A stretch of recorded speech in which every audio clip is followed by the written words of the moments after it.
Assalamualaikum warahmatullahi wabarakatuh. Kembali lagi di channel YouTube Karlina, KHAR_LINA. Pada video kali ini kita masih membahas materi kelas 9 mata pelajaran prakarya, yaitu tentang produk dan proses produksi kerajinan berbasis media campuran. Kita akan bahas satu persatu ya produknya. Yang pertama yang akan kita bahas adalah kerajinan yang terbuat dari batu. Adapun bahan-bahan yang biasa digunakan untuk membuat kerajinan batu, selain dari batu permata atau batu mulia, ada juga batu aki. Pada kerajinan batu ini, pemilihan batunya harus disesuaikan dengan rencana pembuatan produk kerajinan. Adapun bahan yang biasa dipadukan dengan batu yaitu bahan kayu dan juga logam. Alat-alat yang biasa digunakan untuk membuat kerajinan batu diantaranya ada penghalus batu, alat pemecah batu, alat pahat, dan juga gerinda.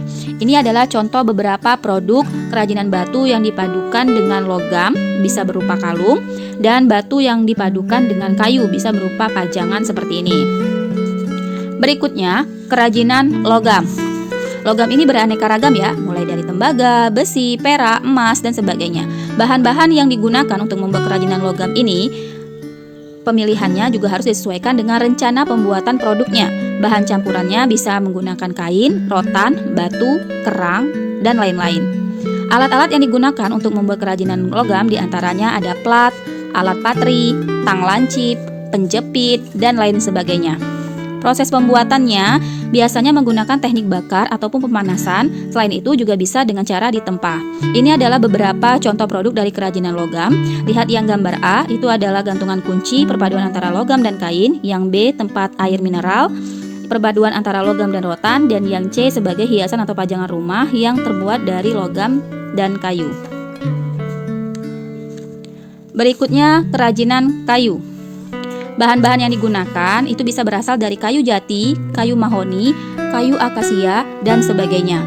Bahan-bahan yang cocok dipadukan dengan kayu ini yaitu kulit, kain, logam, dan masih banyak lagi. Alat-alat yang digunakan untuk membuat kerajinan kayu biasanya berupa pahat, amplas, gergaji, dan mesin bubut. Mesin bubut ini maksudnya mesin pemotong kayu. Proses pembuatannya biasanya menggunakan dengan teknik ukir atau teknik pahat. Selain itu juga bisa dengan menggunakan teknik tempel sambung. Ini contoh dari kerajinan kayu. Yang gambar A, perpaduan antara kayu dan kain bisa membuat sendal. Yang B, hiasan atau pajangan rumah, sama seperti yang C, terbuat dari kayu dan kulit dan kayu karet. Berikutnya, kerajinan keramik. Keramik ini terbuat dari tanah liat. Bahan campurannya bisa dipadukan dengan kulit, kain, dan logam. Alat yang digunakan untuk membuat kerajinan keramik ada butsir, roll, spons, tali pemotong, alat pemutar tangan dan kaki, serta tungku pembakaran.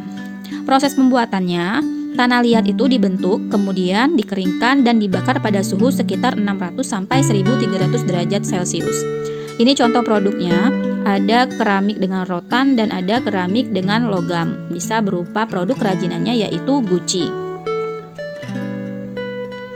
Yang terakhir, tentang kerajinan plastik. Sudah tidak asing lagi kan dengan kata-kata plastik? Pemilihan plastik juga harus sesuai dengan rencana pembuatan produk kerajinan.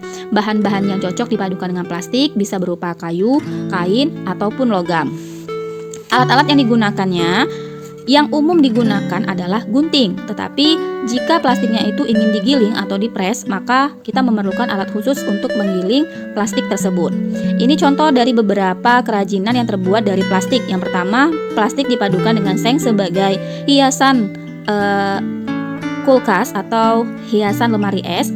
Dan yang B ini adalah perpaduan antara plastik dan kayu, bisa berupa pajangan wayang.